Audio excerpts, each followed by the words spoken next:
बेटा आज हम आपके लिए एक न्यू टॉपिक लेके आए जिसका नाम है पानीपत का युद्ध। ये पानीपत का युद्ध इतनी चर्चाओं में रहता है भाई, छोटे छोटे एग्जामों, बड़े बड़े एग्जामों, हर एग्जाम में पूछा जाता है। तो इसी बारे में जानेंगे। तो पानीपत का युद्ध अब तक बेटा 3 टाइम हुआ है।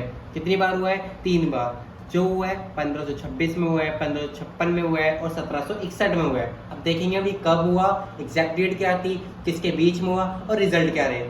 तो भाई पहला युद्ध 1526 में हुआ, एग्जैक्ट डेट है 21 अप्रैल 1526। किसके बीच में हुआ? तो ये हुआ दिल्ली के सुल्तान इब्राहिम लोदी और बाबर के बीच में हुआ।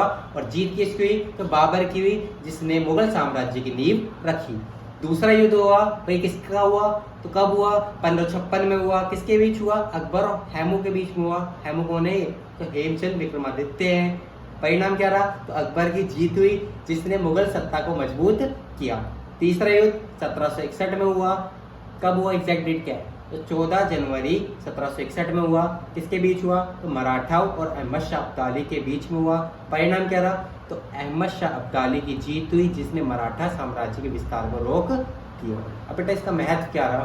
तो यह युद्ध भारतीय इतिहास की दिशा बदलने में महत्वपूर्ण रहे हैं। इन युद्धों ने मुगल साम्राज्य, मराठा साम्राज्य और उत्तर भारत के राजनीतिक परिदृश्य को प्रभावित किया। अब बेटा इनके प्रतीक के बारे में बात करते हैं थोड़ी। तो पानीपत का पहला युद्ध मुगल साम्राज्य की स्थापना का प्रतीक है।